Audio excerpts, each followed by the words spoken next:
તમને ખબર છે કે 24 કલાક તો બધા પાસે સરખી છે. હોશિયાર વિદ્યાર્થી હોય કે નબળા હોય કે મીડિયમ હોય, બધા પાસે 24 કલાક છે. છતાં પણ અમુક વિદ્યાર્થીઓ 99% સુધી A1 ગ્રેડ પહોંચી જાય છે અને અમુક વિદ્યાર્થીઓ પાછળ રહી જાય છે. મહત્વનું એ છે કે આ 24 કલાકનો ઉપયોગ તમે કેવી રીતે કરો છો. ચાલો ચર્ચા કરીએ. 24 કલાકમાંથી 6 કલાક તમારી કદાચ રાત્રે આપણે સુવાની કાઢી નાખીએ. 6 કલાક બીજી એવી કે જે તમારે અત્યારે સ્કૂલ ચાલુ હોય તો સ્કૂલની કાઢી નાખીએ. આવા જવાના સમય સાથે 6 કલાક એ નીકળી ગઈ એટલે 6 ને 6 12. 24માંથી 12 કલાક નીકળી ગઈ, વધે તમારી પાસે 12 કલાક.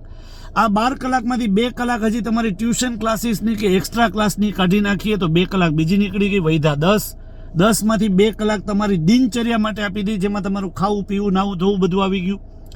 અને એ પછી તમારી પાસે જે 8 કલાક બચે છે એ કલાકમાં તમે હવે તમારું મહેનત કેવી બતાવો છો, 8માંથી 8 કલાક તમે કેવી રીતે યુઝ કરો છો એ મહત્વનું છે.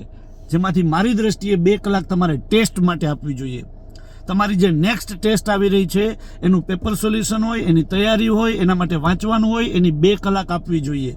અને 2 કલાક એવી હોવી જોઈએ કે જેમાં તમે હોમવર્ક કરતા હો, તમારા ટીચરે તમને સોંપેલું કામ હોય કે આ તમારે પાકું કરી લખીને બતાવવાનું છે, પાકી બુક છે, તો એના માટેની 2 કલાક હોવી જોઈએ. અને પછીની 2 કલાક એવી હોવી જોઈએ કે જે તમારી ડિફિકલ્ટી સોલ્યુશન માટેની હોવી જોઈએ, જેમાં તમને તકલીફ છે, એવો સબ્જેક્ટ કે જેમાં તમને તકલીફ છે અને તમારે એ સોલ્વ કરવા માટે અલગ ટાઈમ આપવો જોઈએ, જે તમારે વાર્ષિક પરીક્ષામાં કામ આવવાનું છે. મિત્રો, એકાદી કલાક એવી પણ રાખવી જોઈએ કે જેમાં દરેક ટેસ્ટમાં પૂછાતા પ્રશ્નોમાંથી કયા પ્રશ્નો તમને નથી આવડ્યા, જે પ્રશ્નો બાકી રહી ગયા છે, નથી આવડ્યા, એનું સોલ્યુશન આજે નહીં કરો તો એ જ પ્રશ્ન પાછો વાર્ષિક પરીક્ષામાં પૂછાશે, બોર્ડની પરીક્ષામાં, તો શું કરશો?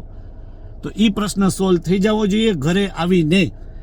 તો દરેક કામ માટેની જેની પાસે ફિક્સ કલાક છે, ટાઈમ ટેબલ ફિક્સ છે, એને જ સફળતા મળે.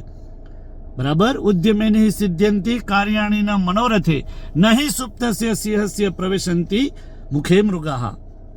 હરિઓમ, નમસ્કાર, જય જ્ઞાન ગંગા પરિવાર.